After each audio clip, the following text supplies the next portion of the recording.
कहते हैं माँ अगर भूखी भी हो तो आखिरी रोटी अपने बच्चे की थाली में रखती है। लेकिन अगर वही बच्चा एक दिन माँ की मौत का इंतजाम करने लगे तो उसे क्या ही कहें।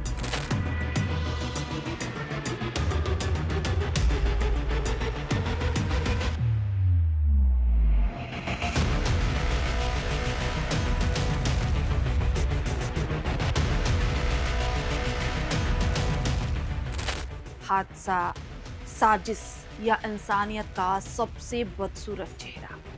3 जुलाई की शाम जयपुर की एक सड़क पर 45 साल की नीरज शर्मा को एक तेज रफ्तार स्कॉर्पियो ने इतनी जोरदार टक्कर मारी कि उनका शरीर करीब 100 फीट दूर जा गिरा। पहली नजर में मामला सड़क हादसे का लगा, लेकिन जब पुलिस ने सीसीटीवी कैमरों की फुटेज देखी तो एक एक फ्रेम ने ऐसा सच उगला कि जांच करने वाले अफसर भी हैरान रह गए, क्योंकि ये एक्सीडेंट नहीं था, ये एक मां का कत्ल था। और सबसे बड़ा झटका तब लगा जब इस हत्या की कथित मास्टरमाइंड कोई गैंगस्टर नहीं बल्कि उसी महिला की 24 साल की बेटी निकली। आरोप है कि सरकारी नौकरी, करोड़ों की जमीन और 2 मकानों के लालच में बेटी ने अपनी ही मां की मौत का सौदा 7 लाख रुपए में कर दिया।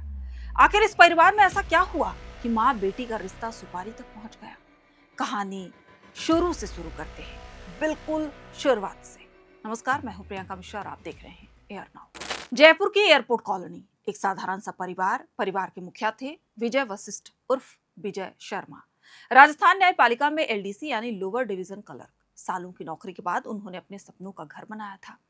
घर में पत्नी नीरज शर्मा थी, एक बेटी आयुषी शर्मा और मानसिक रूप से कमजोर एक बेटा। बाहर से देखने पर सब कुछ सामान्य था, बिल्कुल सामान्य। लेकिन अक्सर सबसे बड़े तूफान उन्हीं घरों के भीतर पल रहे होते हैं जहां बाहर से सब कुछ शांत सा दिखाई देता है। फिर एक दिन इस परिवार पर दुखों का पहाड़ टूट पड़ा। विजय शर्मा की अचानक मौत हो गई, घर का कमाने वाला ही चला गया, परिवार बिखर गया। लेकिन सरकारी नौकरी वाले परिवारों में किसी कर्मचारी की मौत के बाद एक और प्रक्रिया शुरू होती है, जिसे कहते हैं अनुकंपा की नियुक्ति। यानी मृत कर्मचारी के आश्रित को उसकी जगह नौकरी मिल सकती है। यहीं से इस कहानी में लालच की पहली दस्तक होती है। पुलिस के मुताबिक उस वक्त आयुषी ने मां से कहा कि पिता की जगह मिलने वाली सरकारी नौकरी उसे दिला दी जाए। मां नीरज शर्मा भी पहले इसके लिए तैयार थी। आखिर कौन मां नहीं चाहेगी कि बेटी का भविष्य सुरक्षित हो जाए। लेकिन तभी परिवार के कुछ लोगों ने नीरज को समझाया, कहा कि बेटी अभी सिर्फ 12वीं पास है, जबकि नीरज खुद पढ़ी लिखी है। ऊपर से मानसिक रूप से कमजोर बेटे की पूरी जिम्मेदारी भी नीरज के कंधों पर है। ऐसे में नौकरी नीरज को ही करनी चाहिए। बस यही फैसला आगे चलकर इस कहानी की सबसे बड़ी वजह बन गया।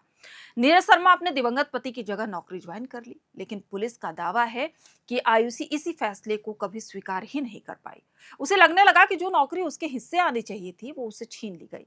और यहीं से माँ बेटी के रिश्ते में एक ऐसी दरार पड़ी जो धीरे धीरे नफरत में बदलने लगी। कुछ ही समय बाद आयुषी एयरपोर्ट कॉलोनी वाला घर छोड़कर जयपुर की कल्याण कॉलोनी स्थित पुराने मकान में रहने चली गई। वहीं उसके ताऊ मोहन स्वरूप शर्मा का बेटा बलराम उर्फ रवि भी रहता था। दोनों ने साथ में एलएलबी में दाखिला लिया। पुलिस का आरोप है कि इसी दौरान दोनों के बीच सिर्फ पढ़ाई की नहीं बल्कि एक खौफनाक साजिश की भी शुरुआत हो गई। अब जरा इस परिवार की संपत्ति भी समझ लीजिए, क्योंकि पुलिस की जांच कहती है कि यही वो लालच था जिसने रिश्तों को खून से रंग दिया। जयपुर में 2 मकान, आगरा रोड पर करीब 5 करोड़ रुपए की 5 बीघा जमीन, भरतपुर में करीब 5 करोड़ रुपए की 4 बीघा जमीन, यानी कुल मिलाकर करोड़ों की संपत्ति। और अगर नीरज शर्मा रास्ते से हट जाती तो सरकारी नौकरी पर भी दावा मजबूत हो सकता था। पुलिस के मुताबिक आयुषी ने यही पूरा हिसाब अपने चचेरे भाई बलराम उर्फ रवि के सामने रखा। आरोप है कि उसने कहा कि देखो, मेरी मां तो रहेगी नहीं, तो नौकरी भी मेरी होगी और सारी प्रॉपर्टी भी। यहीं से रिश्तों की जगह सौदेबाजी ने ले ली।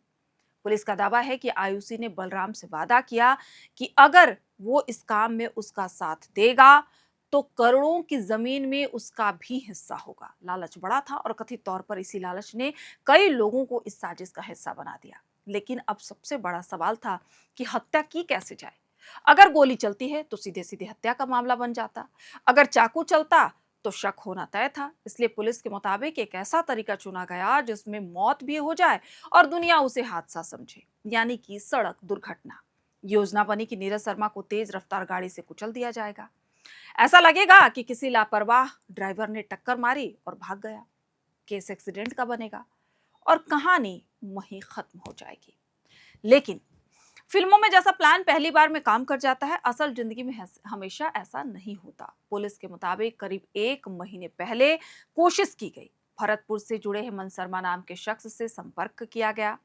एक थार गाड़ी का इंतजाम किया गया। नीरज शर्मा के घर के बाहर उन्हें कुचलने की कोशिश हुई, लेकिन किस्मत उस दिन नीरज शर्मा के साथ थी।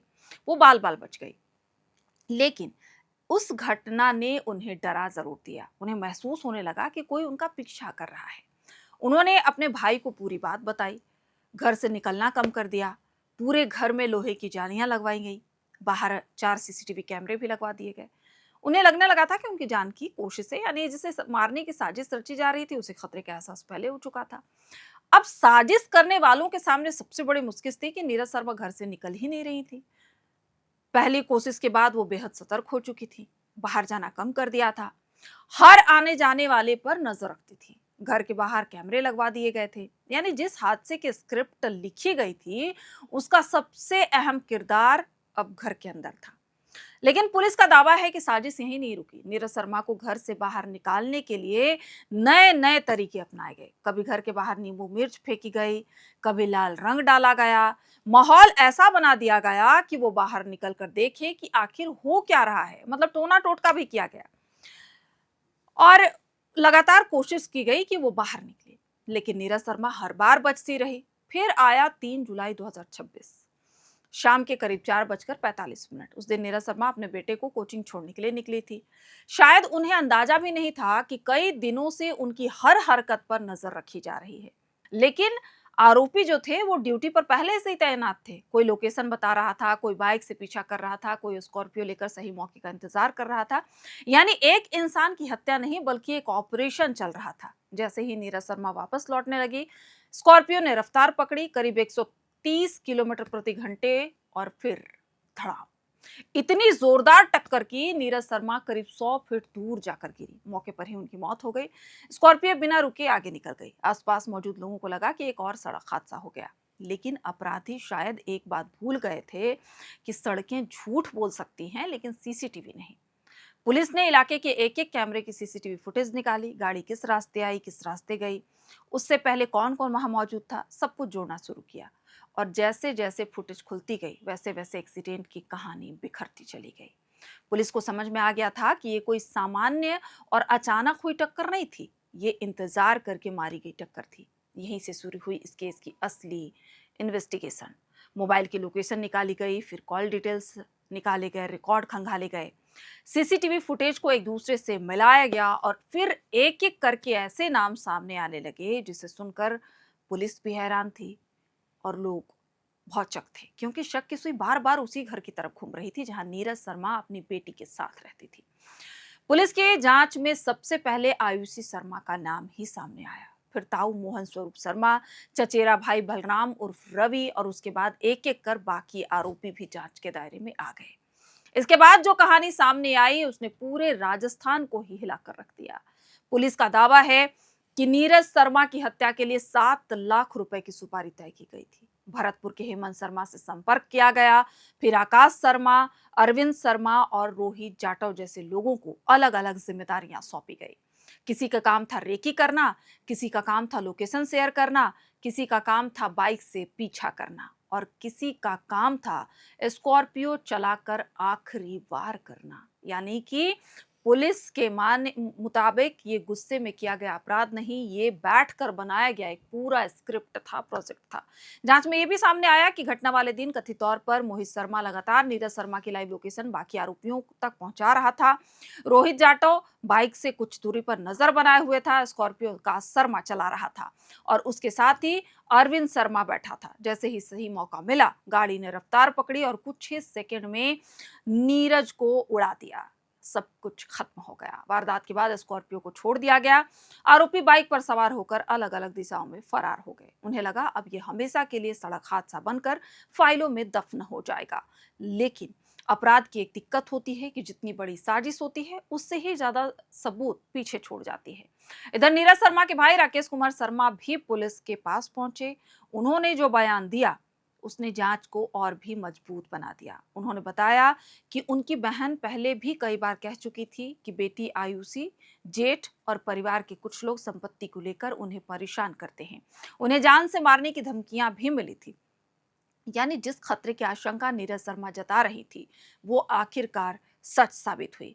पुलिस ने एक एक आरोपी से पूछताछ की, डिजिटल सबूत जुटाए, घटनाक्रम को जोड़ा और फिर एक एक करके गिरफ्तारियां शुरू हो गईं।